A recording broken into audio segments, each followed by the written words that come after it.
Well, a very good afternoon to you. This is TV47 at 1 with I, Sheilar Chelangat, as we get you informed on the latest at this hour. It's good to have you. And of course, we begin right now.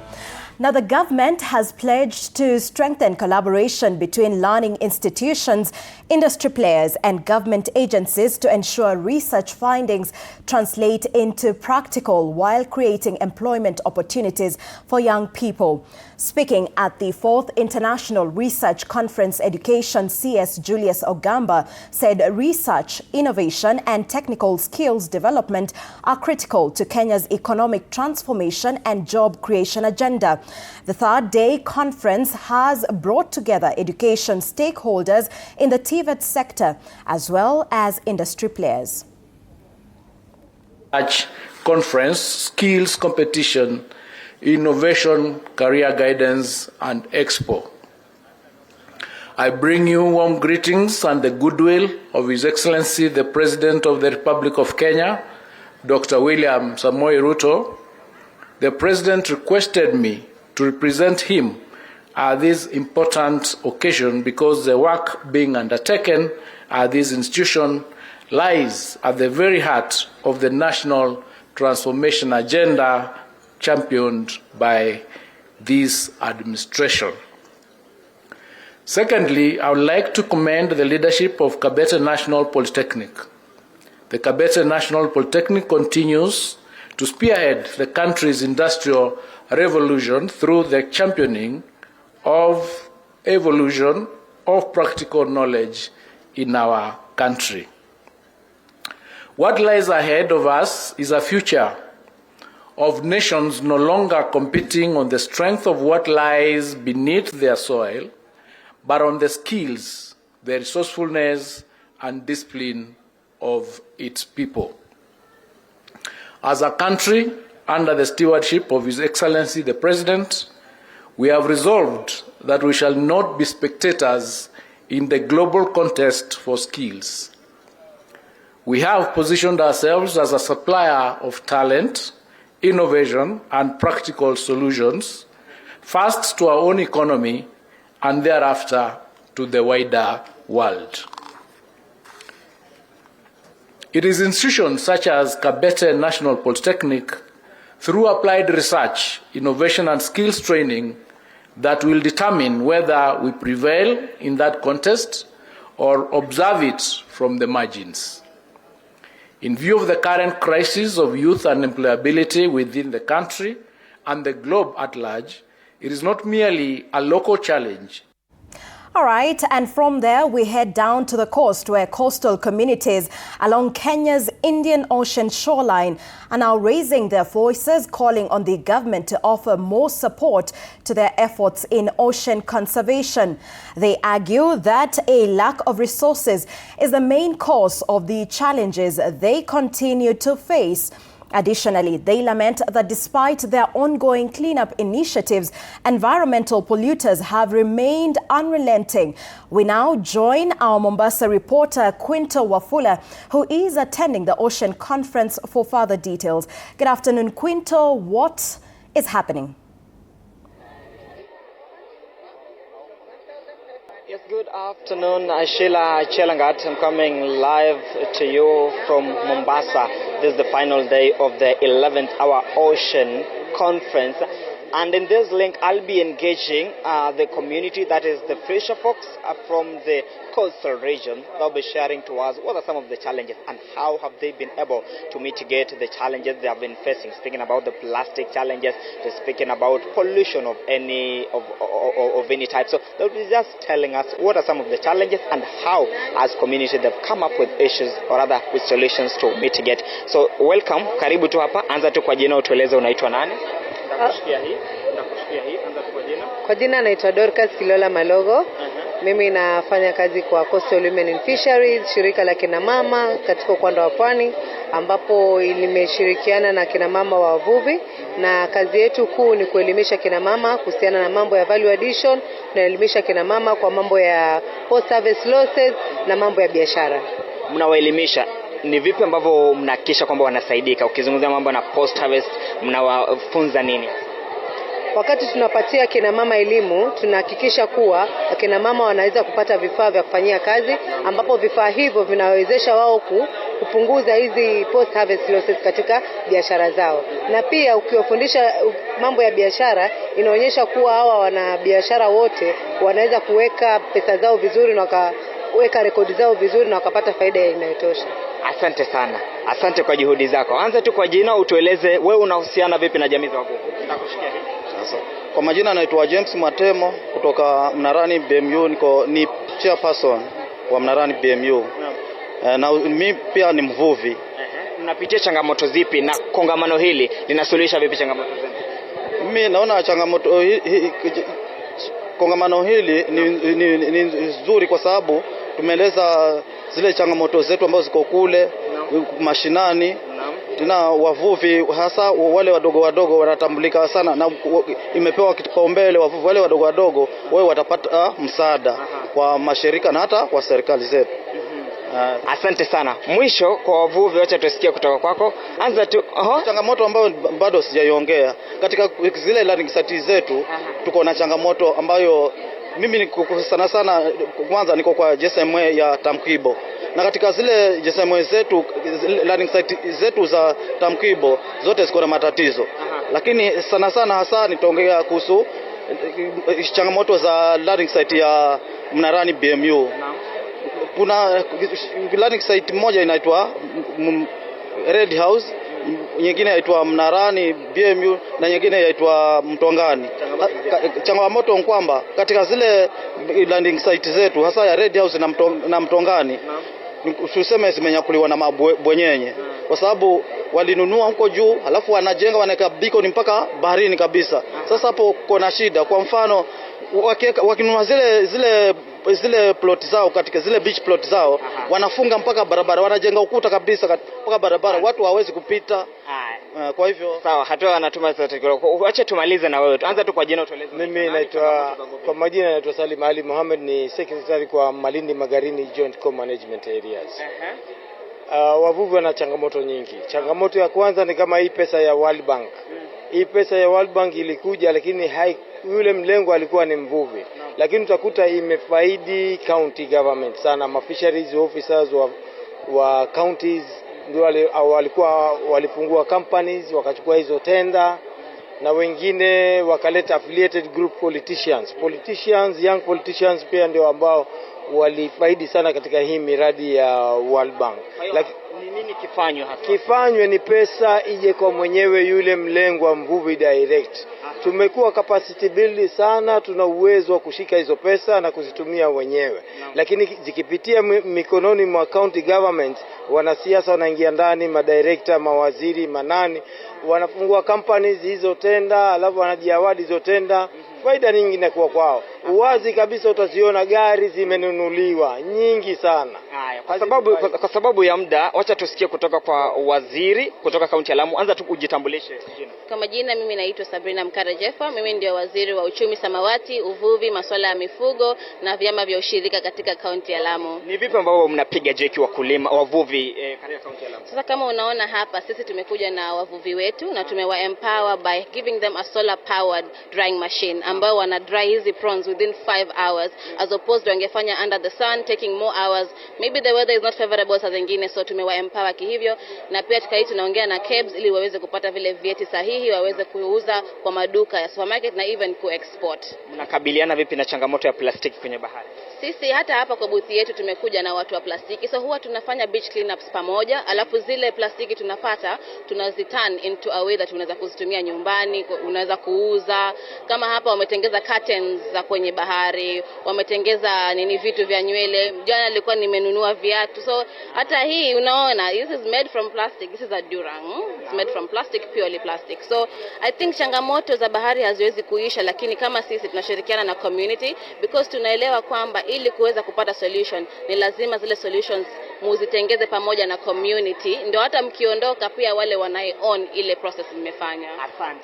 Asante mwenzangu Sheilar Chelangat. Hayo ndio maoni na hizo ndizo hatua ambazo zinachukuliwa kuhakikisha kwamba wavuvi katika ukanda huu wa pwani wananufaika kutokana na bahari, wenyewe wakitaja kwamba hiki ndicho kitega uchumi chao na lazima watajitokeza na kuwa mstari wa mbele katika kuhakikisha kwamba wanatunza mazingira, kuhakikisha kwamba bahari inatunzwa inavyostahili. Kutoka hapa kaunti ya Mombasa, mimi ni Quinto Wafula na regesha kwako studio. All right, thank you very much, Quinto Wafula, and of course, more updates on that in our subsequent bulletins. Now, moving on from that, Amnesty International Kenya has welcomed the release of the Kenya National Commission on Human Rights Framework for Reparations, calling it a landmark step in addressing decades of human rights violations. The framework, unveiled this week, outlines a victim-centered approach to redress for survivors of unlawful killings, torture, enforced disappearances, sexual violence, and arbitrary arrests, many of which occurred during demonstrations and public protests. Now, despite these advances, Amnesty International says that reparations alone cannot deliver justice without accountability. According to Amnesty International, Kenya has recorded over 200 protest-related killings between 2024 and 2026, yet only a handful of cases have reached courts. The organization has emphasized that victims and families deserve more than financial redress. They deserve truth, accountability, and justice. The organization has urged the government to establish a reparations fund, enact comprehensive legislation, adopt a national reparations policy, and allocate sufficient resources.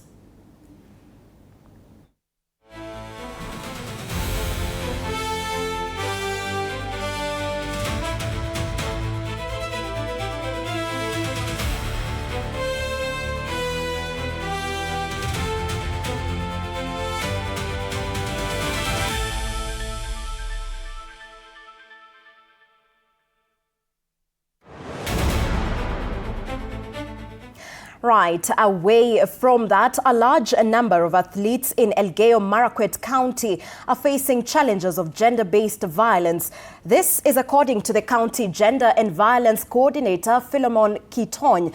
Speaking during an awareness forum for athletes, coaches, and athletics camp managers organized in partnership with the Center for Enhancing Democracy and Good Governance in the county, Kitony has said that many athletes are affected by gender-based violence but suffer in silence without reporting such cases. His sentiments were echoed by athlete Samuel Naibe, together with coach Elkanah Ruto and Collins Kirui, who jointly said there is a need to strengthen efforts to fight gender-based violence among athletes to ensure they train and compete in a safe environment.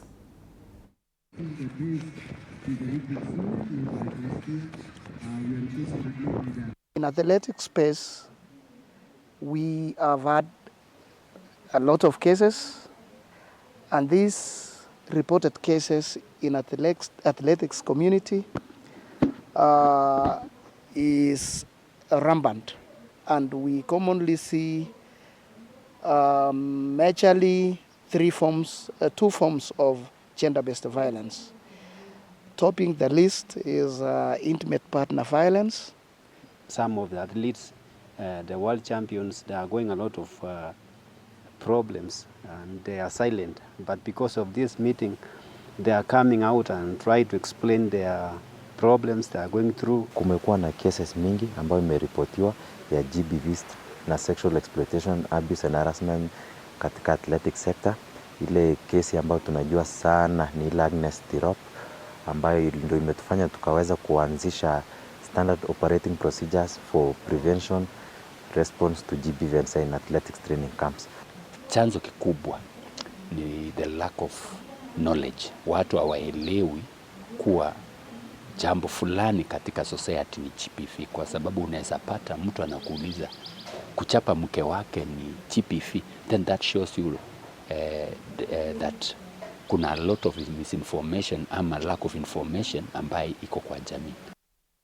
Now from there, we switch to matters health, where a comparative analysis of new HIV infections between 2021 and 2026 reveals that adolescent and young persons aged 15 to 24 recorded the greatest decline in new HIV infections, reducing by 61.5% from 11.2 in 2021. Now in 2026, children aged 0 to 14 accounted for 3,396 new infections, which represents 24.4%, nearly a quarter of all new infections. Now, adolescents and young persons aged 15 to 24 accounted for 41% of the adults' new infections in 2026. Together, children, adolescents and young people account for 55% of all new HIV infections. Goal. Then governance is managing and controlling an organization or system using laws, policies, and guidelines. So what we are going to go through, one, will be what happens in most of the counties, and there will be examples of what Kericho has done in terms of leadership and governance. And I know my colleagues who have presented before, they mentioned a little bit or a lot on leadership and governance. When we look at service delivery, you cannot have service delivery when you don't have goodwill from our leaders. So when we look at Kisumu, what I picked from Kisumu is the data center in Lumumba. I know they decided to do that because of the agreement with the leadership. We have the drone technology. And the drone technology is something that has happened in Kisumu, Kericho, Homa Bay, Nyamira, and now we are hearing Lamu, and I think Muranga mentioned they want to start the project of drone system. We have health and wellness centers, which are both in Kisumu, and we have it also in Nyeri. Bomet, I know Mombasa did not have the opportunity. Right, from those numbers, it is 16 minutes past 1 p.m. We are up for a short breather. Do not go too far. More on the other side of the break.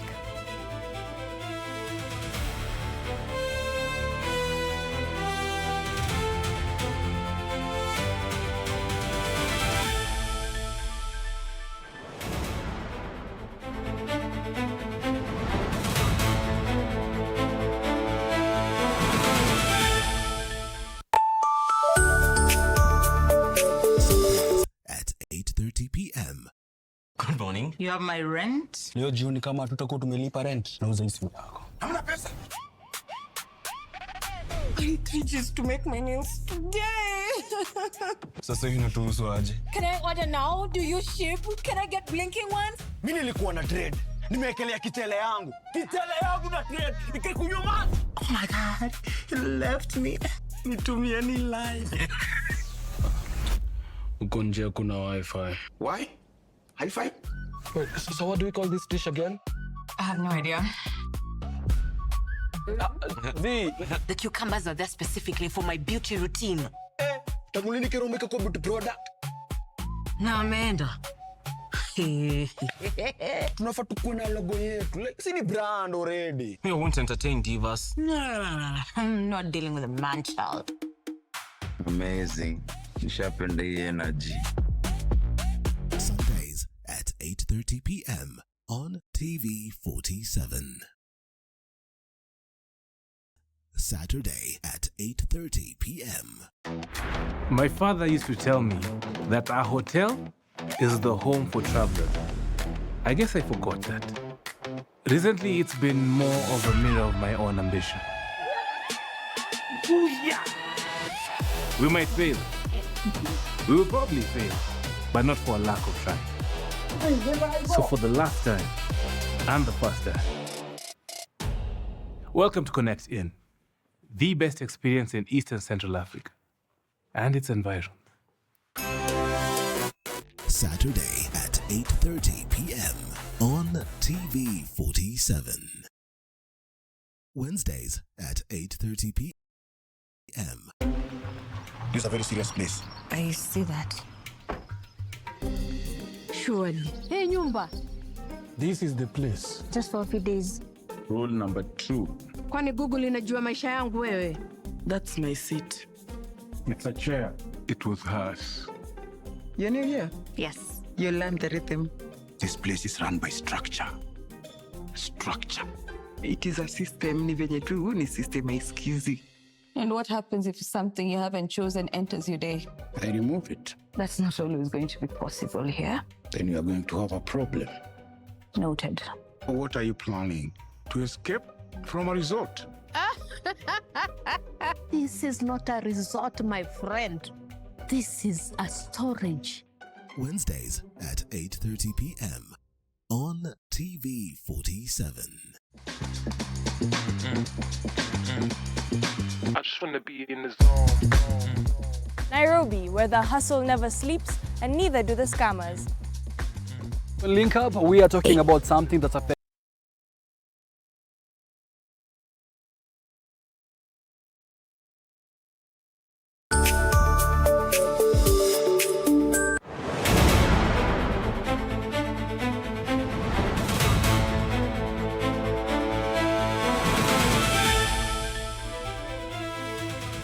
Thank you for staying with me. Of course, this is TV47 at 1 as we continue to update you on the latest at this hour. And now to matters housing, where the government's affordable housing program is being hailed as a catalyst for social and economic transformation, with 80 students of the Mukuru Affordable Housing Project School graduating from a digital skills training program.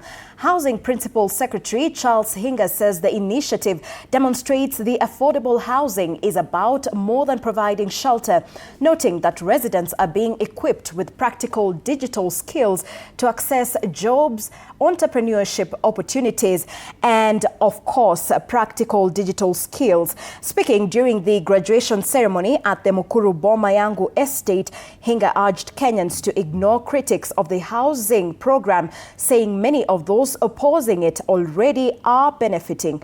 Now, he emphasized that the Affordable Housing Initiative is about changing lives, creating opportunities and empowering communities through technology, skills development and access to dignified living conditions.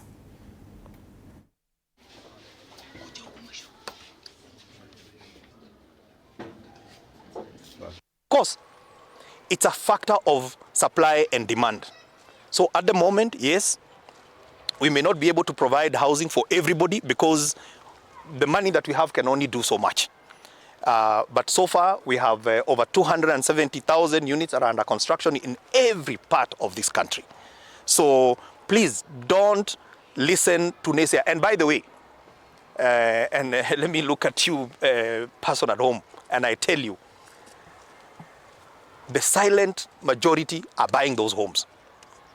In a few years' time, you're going to be sitting there feeling cheated because you listened to people that are bankrupt of ideas, you know, and people who have got nothing good that they can tell you, and they are going to disinherit you because this is your inheritance, because this country belongs to all of us. It does not belong to some of us. It belongs to all of us. And so there is nothing that is better than for you having a small stake of this enterprise we call Kenya. So the houses have been made with you in mind. It does not matter what your income level is. There is something somewhere for everybody. So please don't listen to naysayers. Wakitoka hapa if they have a holiday home in Mombasa, Diani, they have another, I don't know, village home. They also have, you know, they have 5 homes. Right, and to the coast where Mijikenda clergy claim immoral behavior recruitment in schools causes student unrest, urging the government to return preachers for spiritual mentorship. The fellowship links a recent school arson to students attempting to conceal illicit behavior after being caught by administrators. Bishop Thomas Kakala blamed poor parenting, foreign influences, and the ban on corporal punishment for eroding student morals. The religious leaders demanded thorough state investigations into recent suspected cult-related disappearances and deaths of young girls. Shida ililetwa ni wakati Wizara ya Elimu ilitufukuza wahubiri huko mashuleni. Wakasema tukae kando, wanachagua chaplain, motivational speakers, wakatoa wahubiri waliokuwa wanabadilisha vitu. Milango ifunguliwe, wajue kwamba wahubiri ndio watamaliza swala la ulele mashuleni. Watoto wanaenda shule wanapotea, hawajulikani wako wapi. Wamama wanapotea. Sijui kuna biashara gani katika serikali yetu ya watoto kupotea. Hilo tukiwa viongozi wa dini tunalikemea. Maana nchi yetu haina usalama tena. Wakati sisi tukiwa wadogo tulikuwa tunaenda shule tena mbali na miguu hatuna hata viatu, hatukuibu. Mogo has financed over 500,000 smartphones across East Africa in 14 months, fueled by affordable daily Lipa Mdogo Mdogo plans.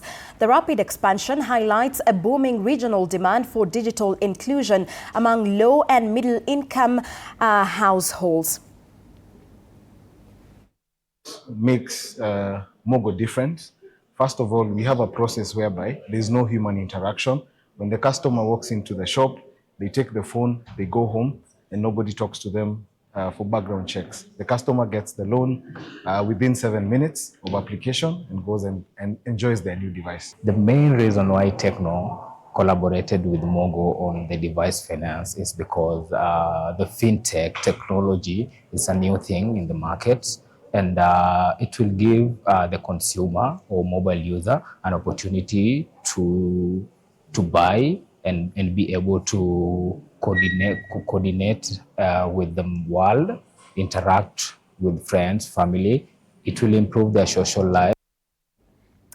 Social justice advocates in Nandi County are calling on the Ministry of Education to introduce elderly care studies in schools as part of efforts to promote respect and protection for older persons. Speaking during activities to mark World Elders Abuse Awareness Day in Kapsabet, the advocates said the proposed studies would help nurture a generation that understands, values and supports the elderly. The call comes amid growing concern over cases of elder abuse, with many senior citizens facing neglect, physical and emotional abuse, as well as economic exploitation by family members. The advocates further urged the government and stakeholders to strengthen public awareness campaigns through the involvement of religious leaders, chiefs, teachers and youth groups to ensure older persons receive the care and protection they deserve.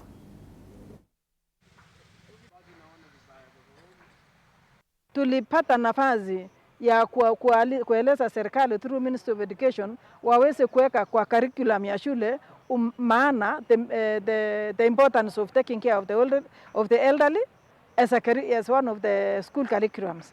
Tunaomba serikali yetu ya kwamba iwekwe hili somo kwa shule ili wote wafaidike na watoto wetu wajue wakiwa wachanga kutunza wakongwe.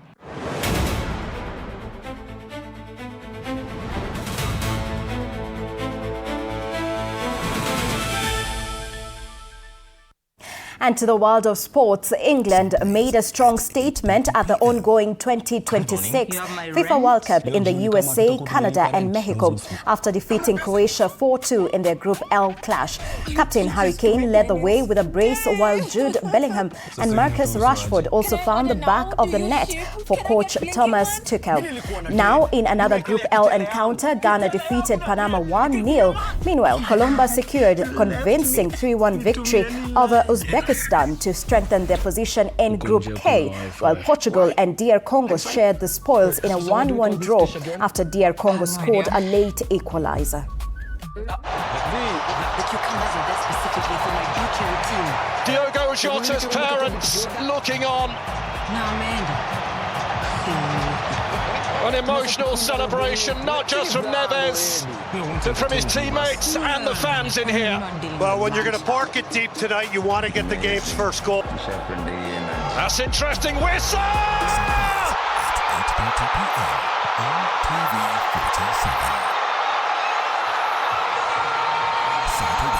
The Leopards pounce!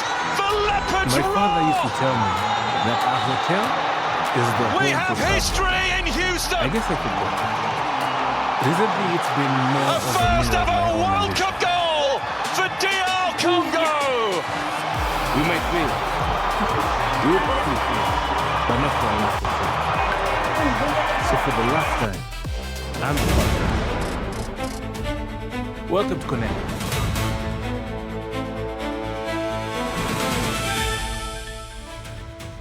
Well, that there is what concludes TV47 at 1 with I, Sheilar Chelangat. Of course, more updates in our subsequent bulletins. Do enjoy the rest of your viewership and see you at 4 p.m.